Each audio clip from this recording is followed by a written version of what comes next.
The Nintendo DS was one of the best-selling consoles ever, selling over 154 million units, but 41 million units were DSi's. The DSi was released about 4 years after the DS. The Nintendo DSi has more features compared to the DS, minus the Game Boy Advance port. So I'm gonna go over the DSi menu, or leave versions of the menu, and obscure information about it.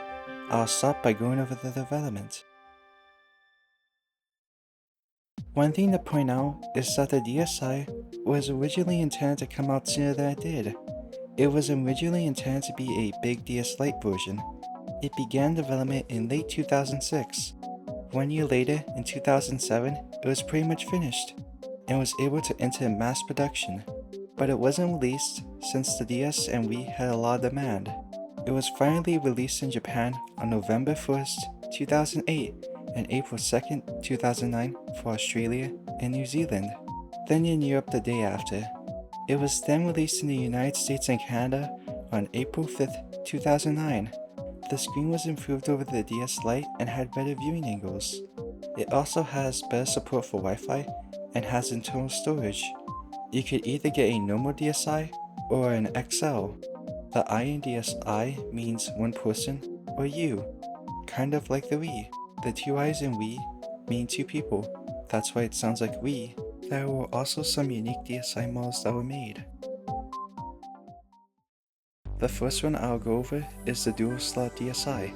It has 2 slots so you can put in 2 DS games at the same time. It was scrapped since it made the DSi too heavy and big. This is the most unique prototype. Other DSi prototypes are similar to the final console, just with beta software.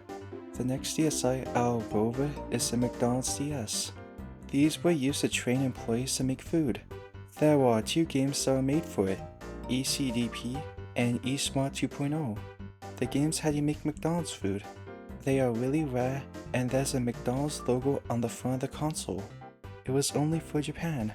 The next one has only one screen. The name for it is the Nintendo Zone box. It was made in collaboration with Mitsumi Electronics. It has a cartridge for Nintendo Zone that was used for sending Nintendo Zone to the internet at a store. It's really just a normal DSi, it just has one screen. There are 2 cartridges that it used. The first one was the Nintendo Zone Beacon. The second one is called Nintendo Zone Wireless Distribution Box. This receives demo data from the beacon, and can't work without both of them. There's a settings menu that looks similar to the Wii's settings menu. There was also an FCC version that lets you play development cartridges. But that's it.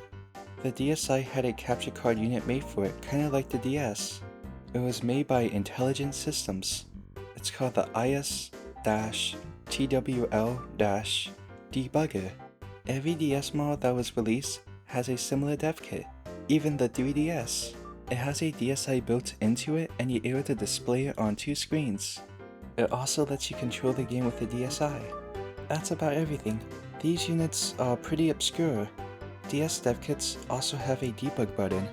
It doesn't really do anything in games. Also, if you press L or Start Select on certain games, it brings you to the title screen. Now I'll go over the DSi menu.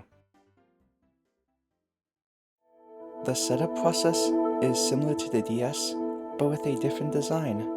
It says to enter settings like language, country, date, time, username, message, birthday, and favorite color. You can also set parental controls, which doesn't make sense if you're the one that bought it. After that, the DSi starts up. I like the stop sound more.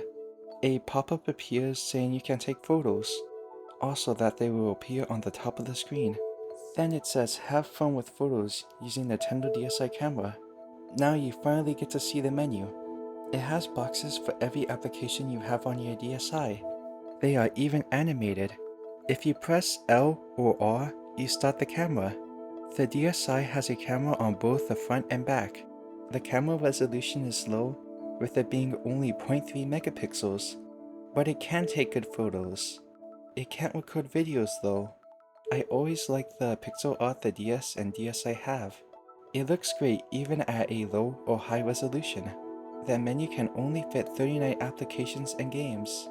Also, any new software added has a gift icon. There's also an early version of the menu. By that I mean 6 different early versions, even more than the original DS. The first one is SDK 5199. It's just an early version of system settings, similar to the DS, but without the stop sound. This menu is white and more colors are used for the text. Pressing L or R changes the brightness level. Pressing start restarts the console, or starts a game if it's in. It doesn't have settings for Game Boy Advance since the DSi doesn't have a slot for it. The first option is language. It only gives you 3 options, 3 less than the DS. Date and time is the same as the DS. User information lets you set a comment and shows the user color instead of just having a number for the color. Touch panel calibration lets you press anywhere to calibrate the screen. After touching the screen, you can move a box around the screen, which is in the final version. Country select gives you a list of countries to select from. Parental controls has 3 pages. The last page does nothing. You can also change the age range of games to 31 and set 32 different secret questions. That's everything for this menu. It was made really early in development. The next version is SDK 6291. There's 4 different applications for this version.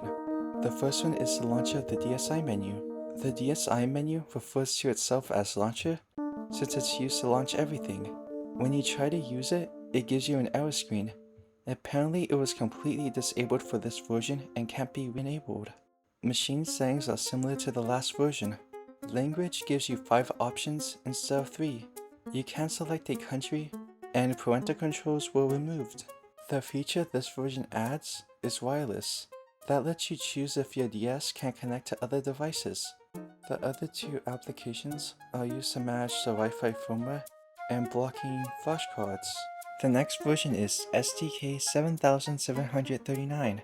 This version was found on a lot of early DSi's. Language settings has a total of 8 different languages if it's set to region free. It pretty much supports every language the DS has. There's 3 new settings that were added. The first one is machine cleanup. It formats the system. Also, there's a typo. It says in processing instead of in process. EULA lets you accept the end user license agreement. Free Stiffbox lets you set the amount of installed apps the DSi has, but it does nothing and resets when you go back to the main menu. Parental controls lets you add a pin code. You can also choose your country again. The version after this is pretty much the same. It's SDK 7985 and is also common on dev kits. It was pretty much the full version of settings. You still can't use the DSi menu. The next version I'll go over is the most interesting version on this list. It's an early version of the DSi menu. The stop is just the Nintendo logo. It plays the Wii start theme from Mario Kart Wii when it starts up. I didn't mention this about the Wii, but the Mario Kart 64 title theme is in the files for the home menu. It says Test Wii theme at the end of the name, so I guess the DSi is similar. Anyways, the menu is simplified when compared to the final. The design is similar to the SDK builds. The icon for an application without a banner has more detail, and isn't just a question mark. Every application isn't in a box, and there's no scan lines. An option for hot SW, meaning hot swap, disables slot 1 if you press X. One thing to point out is that the DSi disables hot swapping outside of the menu by turning off power to slot 1, so you can't use modded cartridges. You are also unable to sort applications, and they are sorted by the title IDs, in alphabetical order. Pressing up and down changes the brightness. Starting a cartridge sometimes makes the screen cycle through different brightness levels for a minute before starting a game. Applications flash on the bar at the bottom of the screen. You can also change the color of the menu depending on what color you chose in settings. There's one more version that's from a year before the DSi released, and it's almost finished. The most noticeable thing is how much scanlines it has. The picture frame is also a bit smaller. The normal frame is 4x3. This is like 16 by 9, maybe. You can select a game card even though there's no game inserted. That's all the early versions of the menu. The Nintendo DS and DSi have a lot of obscure information about it that isn't really talked about. I would like to shout out the Cutting Room 4 for having a lot of information about the early DSi menu. That's all for this video. I plan on doing a video about applications the DSi came with in another video. Goodbye and have a wonderful day.